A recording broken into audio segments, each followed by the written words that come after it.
जो है हम वो बात कर रहे हैं, हमें पीओके के कोई रिप्रेजेंटेटिव नहीं है। उन्होंने हमें इस पार्लियामेंट में नहीं भेजा है कि आप हमारे मुद्दा जो है उसको रिप्रेजेंट करो, लिहाजा हम उनके लिए कोई बात नहीं कर सकते।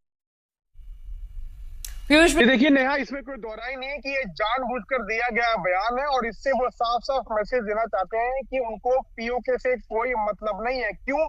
आपने खुद देखा और हमने उनसे कई बार ये बात बोला भी, उनको बताया भी कि सांसद साहब, पीओके तो हमारा है, वो Pakistan occupied, illegally occupied Kashmir है। लेकिन ये बात सुनने के बाद भी नेशनल कॉन्फ्रेंस के सांसद चौधरी रमजान ने हर बार ये कहा कि हमें उससे कोई मतलब नहीं, वहां पे जो भी हो रहा है वो वहां की सरकार देखेगी, यानी पाकिस्तान की सरकार देखेगी।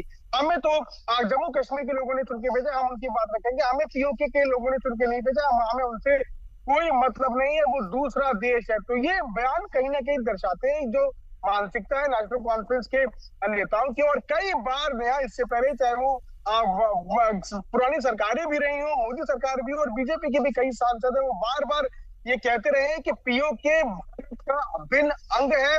वहां पर चुनाव लड़ने की बात भी सरकार कई बार कह चुकी है, वहां पर जितनी सीट्स है उसको लेकर भी डिस्कशन हो चुका है। और ये भी सरकार का मत शुरुआत में रहा कि पीओके को जल्द सरकार हासिल भी करेगी। लेकिन उस वहां पर जिस तरह से प्रताड़ना प्रोटेस्टेंट के ऊपर हुई, उसको लेकर ये सवाल जो है वो पूछा गया था नेशनल कॉन्फ्रेंस के सांसद का। और सबसे अलग बात यह है कि नेशनल कॉन्फ्रेंस वो पार्टी है जिनकी सरकार है जम्मू कश्मीर में, और वहां के लोग भी ये बात कहते रहे हैं कई बार कि पीओके जो है वो हमारा हिस्सा है। वहां पे सरकार होने के बाद नेशनल कॉन्फ्रेंस के नेता इस तरह की बात करते हैं, जरूर जो है ये बात करने की कोशिश ठीक है पीयूष, लौटेंगे आपके पास। बीच सीधे लिए चलेंगे चंडीगढ़, जहां पर इस वक्त पेपर लीक मामले को लेकर प्रदर्शन किया जा रहा है। तो एक तरफ रांची में विरोध प्रदर्शन चल रहा है, उधर पंजाब में विरोध प्रदर्शन देखा जा रहा है।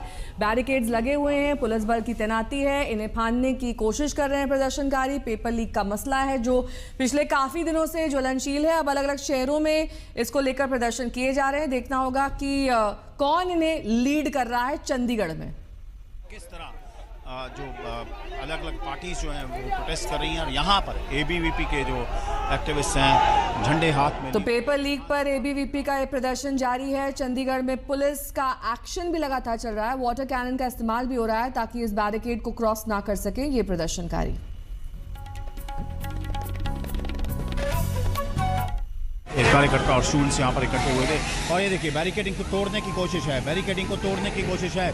एक बार फिर से यहाँ पर बैरिकेडिंग की तोड़ने की कोशिश है, लेकिन पुलिस उन्हें लगातार रेजिस्ट कर रही है। लेकिन वो भी जो एबीवीपी के लोग हैं वो भी आगे से पूरी ताकत लगा रहे हैं, भी किसी तरह इसको पार किया जाए और आगे जाया जाए। तो सिचुएशन यहाँ पर ये है चंडीगढ़ में कि जो एबीवीपी के लोग हैं वो आगे जाना चाहते हैं विधानसभा की तरफ, क्योंकि विधानसभा का सेशन जो है वो चल रहा है।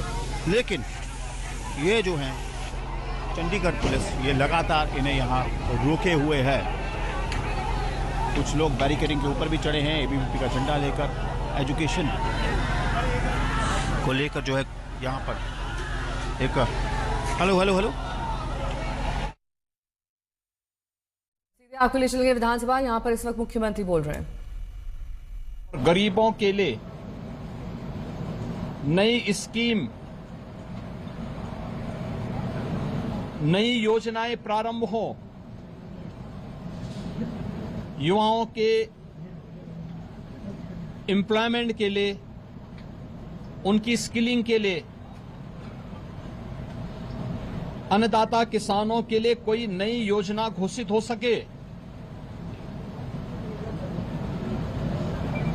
गरीबों के कल्याण के लिए कुछ नए कार्यक्रम आगे बढ़ सकें, और महिलाओं के सम्मान और उनके स्वावलंबन के लिए भी कुछ अतिरिक्त प्रयास आगे बढ़ें। इसके लिए हम लोग 59,000 करोड़ रुपए से अधिक की अनुपूरक बजट को भी लेकर के आए थे, जिनके लिए इन सभी मदों में धनराशि की व्यवस्था भी थी। नई योजनाओं को घोषित करने के लिए चर्चा विधानसभा में हो सके, इसके लिए उन कार्यक्रमों के साथ हम लोग आए थे। लेकिन समाजवादी पार्टी के नकारात्मक रवैये के कारण युवाओं के मुद्दे पर, अन्नदाता किसानों के मुद्दे पर, महिलाओं के स्वावलंबन के मुद्दे पर या गरीबों के लिए बनने वाली वेलफेयर की अन्य स्कीमों के मुद्दे पर सदन में समाजवादी पार्टी ने कोई चर्चा नहीं होने दी। इनका ये आचरण असंवैधानिक भी है, युवा विरोधी है, किसान विरोधी है, महिला विरोधी है और गरीब विरोधी भी है। 59,000 करोड़ रुपए से अधिक का अनुपूरक बजट इन नई मांगों के साथ साथ प्रदेश के इंफ्रास्ट्रक्चर की स्ट्रेंथनिंग के लिए, एक्सप्रेस वे के नेटवर्क को और बेहतर बनाने के लिए जो माननीय जनप्रतिनिधियों ने डिमांड की थी, उसके लिए भी धनराशि का प्रावधान किया है। हमने प्रदेश के अंदर उस तबके के लिए जो अब तक प्रदेश के विकास में मजबूती के साथ लगकर के काम कर रहा था, आंगनवाड़ी, आशा वर्कर, रसोइया, ग्राम चौकीदार,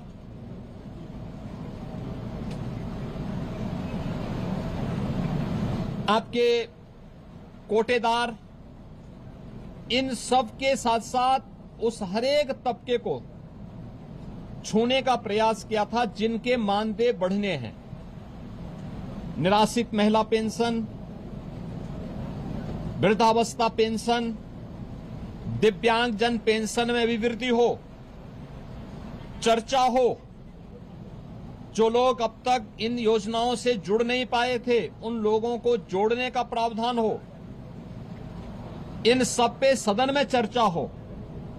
लेकिन समाजवादी पार्टी का नकारात्मक रवैया सदन में और माननीय सदस्यों के द्वारा उठाए जाने वाले इन महत्वपूर्ण मांगों को मजबूती के साथ आगे बढ़ा सके, इसमें रुकावट बनी। लेकिन उस सब के बावजूद विधानसभा ने सप्लीमेंट्री डिमांड को पारित किया है और पारित करने के साथ ही बहुत शीघ्र इन सभी तबके के लिए, मैंने जो कल भी कहा था कि उत्तर प्रदेश सरकार ने आउटसोर्सिंग कमीशन का गठन कर दिया है।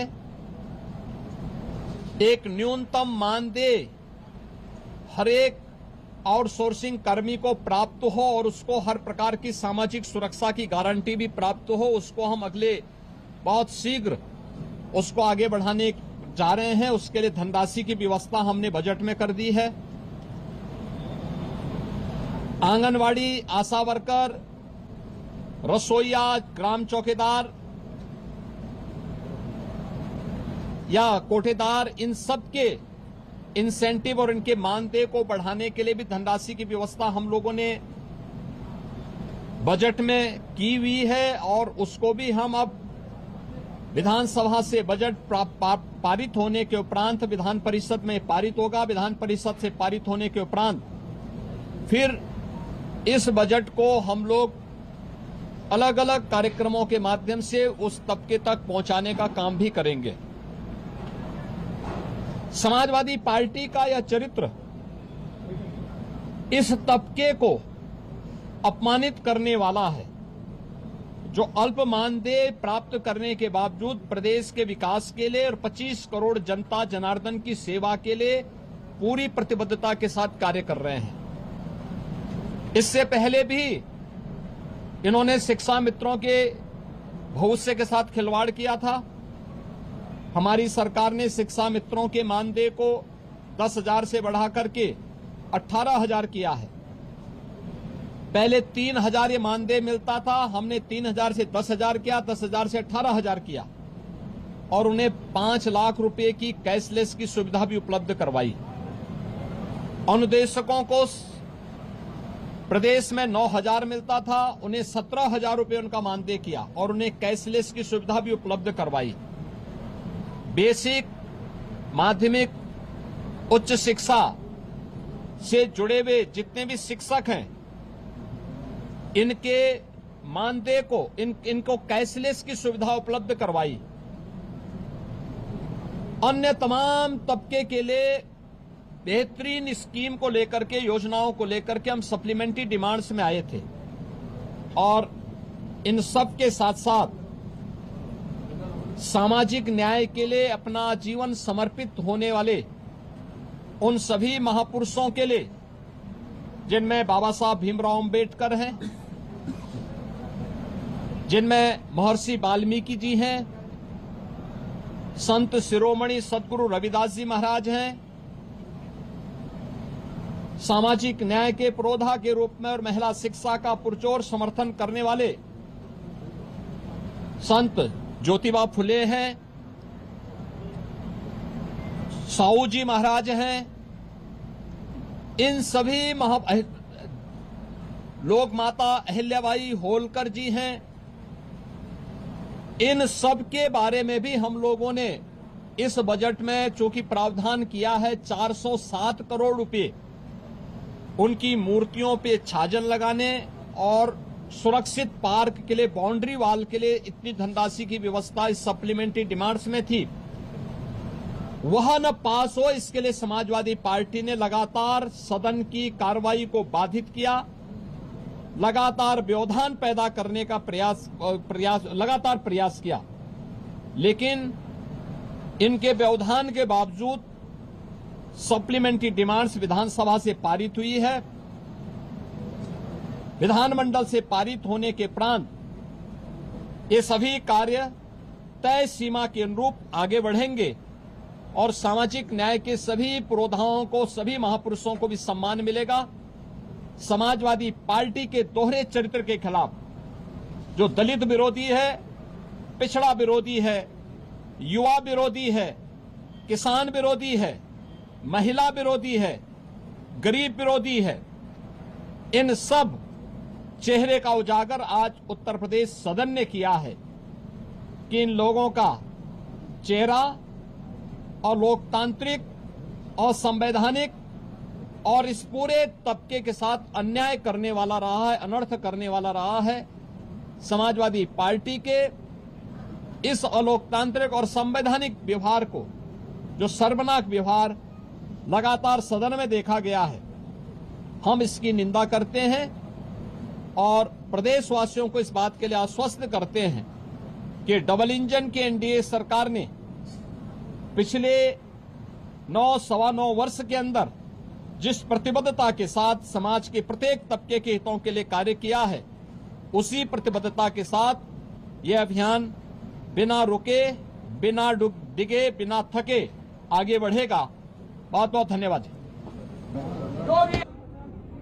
लेकिन हमें खुशी है कि युवाओं ने उन्हें सबक सिखा दिया है और अभी चुनाव में जब वोट पड़ेगा उस समय पता लगेगा कि इनके खिलाफ कितना मतदान होने जा रहा है। केवल ये लोग हर चीज से घबरा जाते हैं। यहां तो मैं अपने तमाम साथियों का धन्यवाद देंगे और विशेष हम अवलेश जी का धन्यवाद देंगे। अवलेश जी का, जो लोग जनेश्वर मिर्जी से मिलने जाते रहे होंगे उस समय उनके जन्मदिन के अवसर पर, उस समय उन्हें बलिया की पूड़ी और बलिया का खाना खाने को मिलता था। वो जो भी कार्यकर्ता नेता आते थे उनका सम्मान अपने जन्मदिन पर बलिया का भोजन करा के करते थे। मैं अवलेश जी का विशेष धन्यवाद दूंगा कि आज जब जनेश्वर मिर्जी का इतना बड़ा कार्यक्रम हो रहा है, सभी के भोजन के इंतजाम अगर किसी ने किया है तो हमारे अवलेश सिंह जी का मैं उनका बहुत बहुत धन्यवाद और आभार प्रकट करता हूं।